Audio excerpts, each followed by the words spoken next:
King himself. So coming into the second phase of the drafts, because the Estes has already been picked up, I wouldn't predict, I wouldn't assume that there would be something like a Kufer ban coming in from Blacklist, but RRQ Akira, they're trying to limit that EXP lane because of the Benedetta that still can be flexed, right? The Fredrin is going to be taken out, and there are still a lot of options on the board, but Trex, what do you think Blacklist might be banning away? Maybe the Atlas going against the Estes? I think maybe really banning into the gold lane, possibly.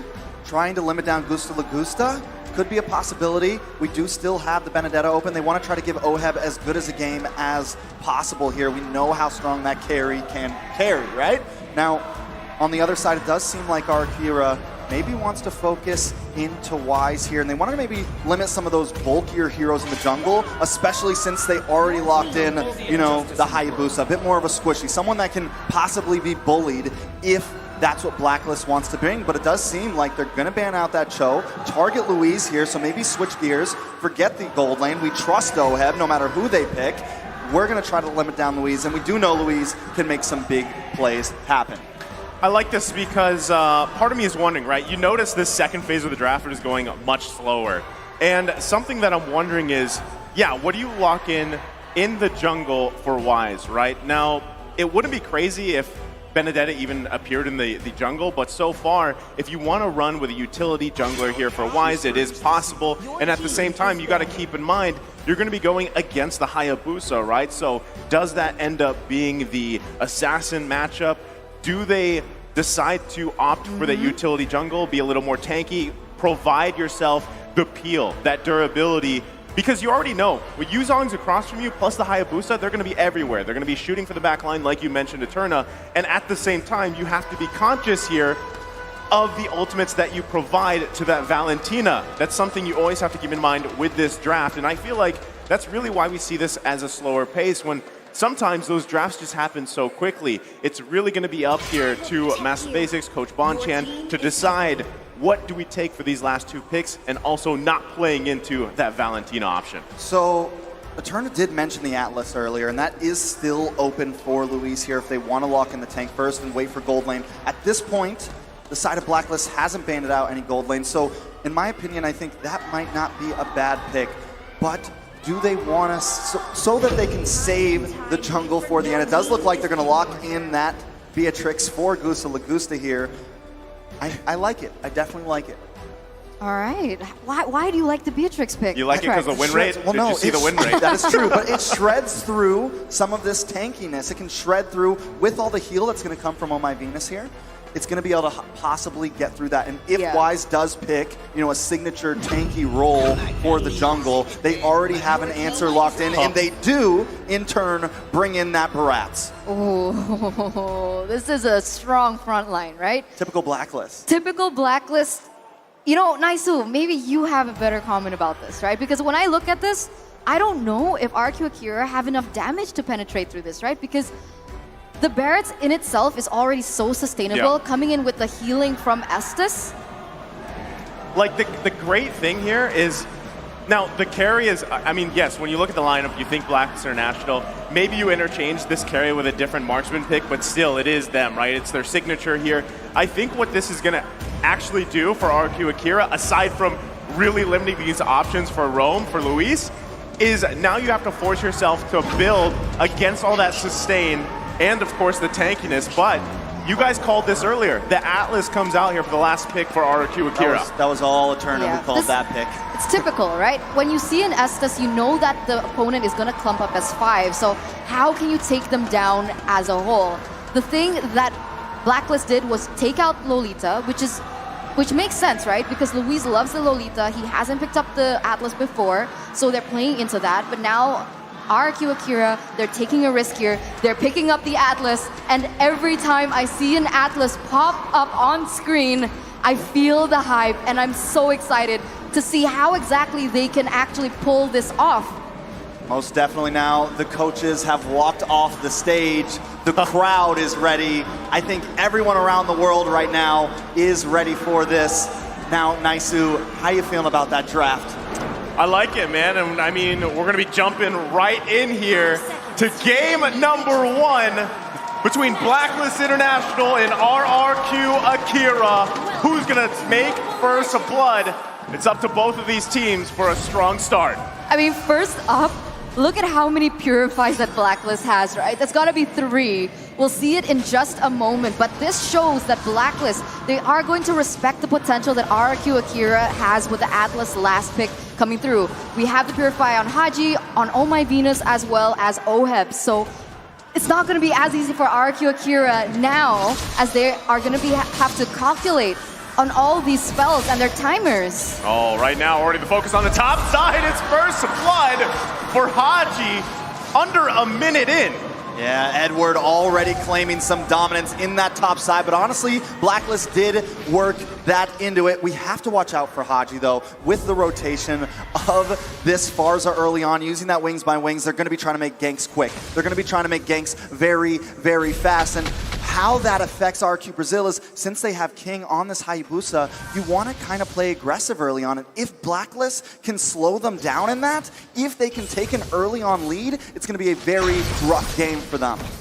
It's going to be tough. I completely agree with you here. You can already feel the pressure that has been built by Blacklist here even earlier on. And whenever Blacklist wants to go in, since RRQ Brazil, they're a little bit more reliant on that level 4, the rotation doesn't seem to be as fast, and therefore they're drawing into the tempo that Blacklist initially wants. And here you go, Haji, once again into the top side. Yeah, he was up there. Takashi looks like he got a couple shots, and he's going to go ahead and recall for now. But you can see, right, how much focus and pressure is being put up in that XP lane. You want to go ahead and give that advantage to Edward the earliest that you can, which has already been done, despite him having that assist there. And yes, Haji grabbing that first blood. Mystery Shop, going to be able to build those burst items that he needs, probably that Clock of Destiny here, and scale. But it looks like RRQ setting their eyes on Oheb here on the bottom side. Shadow Kill going to come out. Turtle is secured, though. Still looking for the kill. The Flicker committed. And they grab the kill, but they trade the Turtle. Not a terrible trade, honestly. I'm almost on the brink of believing that if you can get that trade, the gold lane for the Turtle, it almost evens out, right? Especially because they need Gusta Lagusta to be ahead right now. And Oheb, you don't want him to just farm for free. I think a big win condition for RRQ Brazil here is going to be get onto Oheb, slow him down as much as possible, and make sure that Gusta Lagusta can get these items in. And speaking of items, we had a little bit of a start there. Did start to see a little bit of penetration coming in for Gusta Lagusta. Yeah, I think Gusta Lagusta is going to focus on building that BOD next. So a really heavy as well as expensive item, but it is going to give that power spike that we usually see Beatrix have. Now on the opposing side, but wait a minute, here, King goes in. Yeah, but, you know, again, this is the sustained game here.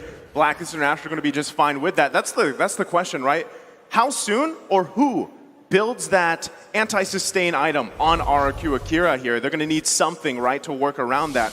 Because you do have multiple options, right? You can go with Dominance Ice if you want. You've got the Blade as well available to you. I mean, there's tons of things. Yeah, and at the same time, Sustain is going to outpace RRQ Akira unless, like you guys mentioned, Gusta Lagusta can get those early items, already running that weapon mastery as well. But Luis, eyes set on the bottom side. There's the Purify though. King gonna come in for the backside, gets the Shadow Kill. Oh My Venus still gonna survive, and that's exactly what we're talking about. The Sustain is the game. The potential that RRQ Brazil actually had initially because of the Atlas annihilated, right? They need to be able to find a way to bait out perhaps the Purify from maybe Sagan, and then you can see that Luis can find a huge moment, but once again, Luis.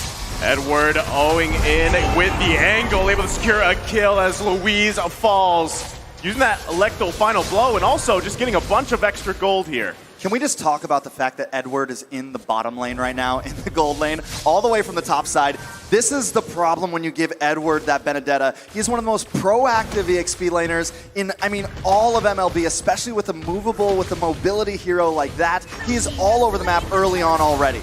I mean, look at the pressure he's already putting there. Takashi, though, Black Dragon form going to come out. It's King that falls. They're still going to be going, though. Haji now focusing on Luis. He's in trouble. Almost didn't even need to get eaten up by Wise as he falls as well. And now it's Gusta Lagusta on the run here. 4 members of Blacklist International going to get cut off by Agent Zero. Grabbing another kill here, going to the hands of Haji. One by one, they all fall down to the Blacklist International Ube strategy. Haji, Oheb, as well as Oh My Venus, they're being so active on the board, and it makes sense, right? You can see the Farsa already starting to hit that damage power spike because of the emblem she brought in, as you can see here on your screen. That mystery shop is going to make getting those items way quicker. And right now, it's starting to make a huge problem for RRQ Hoshi. They're already standing at a 5,000 gold lead. You know, one thing I'm a little bit worried about is King's emblem choice, right? He's not going to get a whole lot of 1v1s here, especially dealing against Blacklist, who we know like to clump up. Now, taking a look at these items, Beatrix has locked in that bot, but wait a second. You're going to find Edward. Can he escape? It's 4 members. RRQ Akira. Edward survives. They just can't seal the deal right now. It is starting to become a problem. The survivability right now of Blacklist, even without Oh My Venus around. Haji. Okay, he gets the flicker out.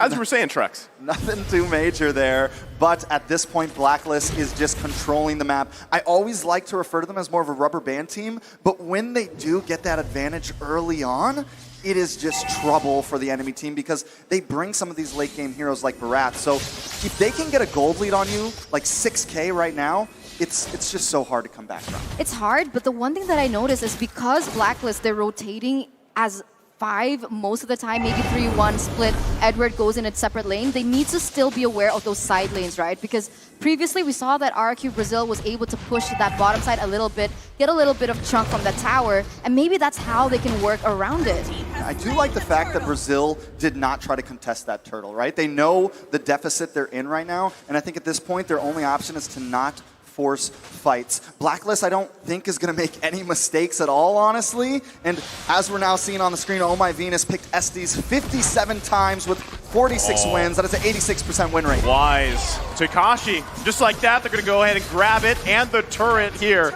This is the discipline of Blacklist International. They also have that massive lead, like you guys were mentioning. And yeah, going back to it, that's an 80% win rate on the Estes here. That It's huge. definitely It's huge. very, very and insane. it's not something that we're concerned about. Like, we're not surprised because that is Venus's power hero. And at the moment, this is looking just like a clean-cut, well-executed game for Blacklist right now, giving no room for RRQ Akira to breathe at all. I mean, they're taking all the jungles away. They're taking all the buffs away. And the Hayabusa, he needs this buff. It's so difficult for him to play anything on the board, realizing once again, like we mentioned, the high and dry. And because they're rotating together, we haven't seen the positive outcome from it. As now, we're going to take a look at the items here 8 minutes in.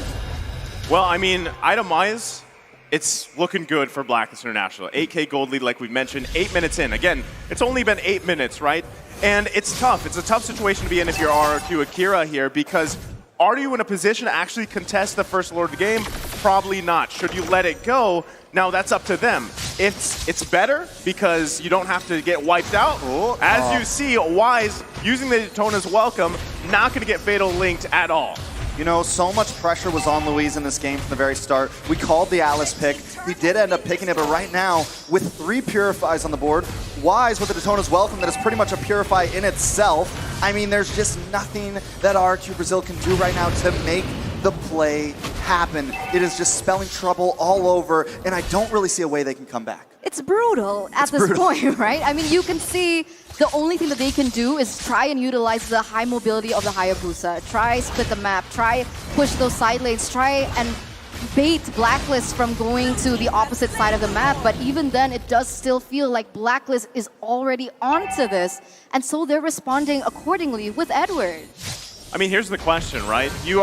Most people that have been watching Blacklist International for a while now know that when the Estes is locked in by Oh My Venus, they're going to go to what they're known for, the Ube strat, ultimate bonding experience.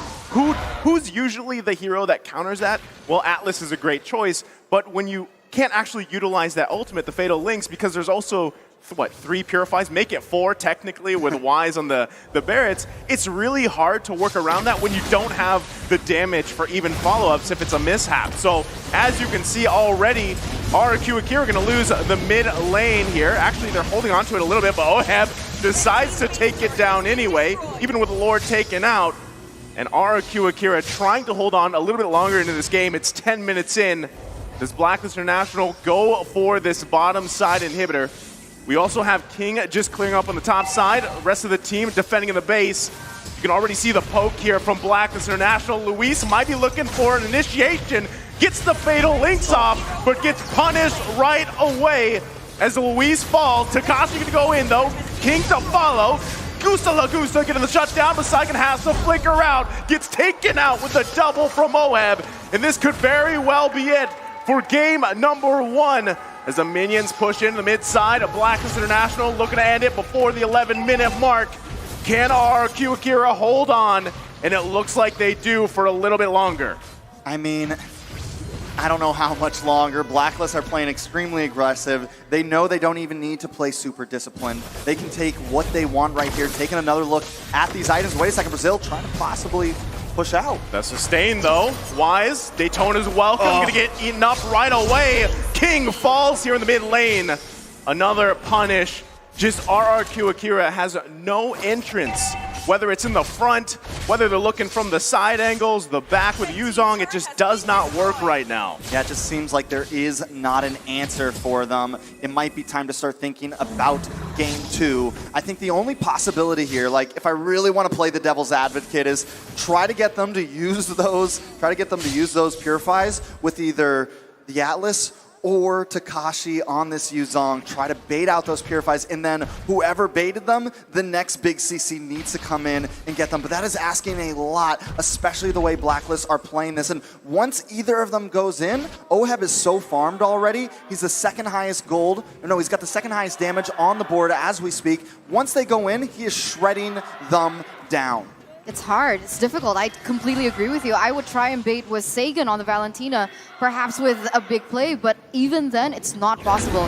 They can't look for pickoffs either, and every time King looks for a split push, you see him being taken off the board and giving Blacklist a bigger lead than they already have. And up until this point here, Luis goes for something here. Oh. Let's see what they can do. But another Purify. There you go, Purify. Right, that seems to always be the answer. Haji gonna get to half health, healed up right away. Saigon though going in, not gonna be able to get anything as he falls. Haji to grab the kill. Lord here, 1/4 health. Who's gonna be able to grab it? It's Oheb with the killing spree. King goes in, can't out-retry Wise. Trying to run away from his life, goes back. Oh no! He goes back and gets taken out. 3 fall for RRQ Akira. The way they were waiting at the shadows. He tries to go back. He sees them all there. He's like, nope, I'm back. And then he's right back at the rest of the team. There was no escape for King there. This could be the end for Blacklist.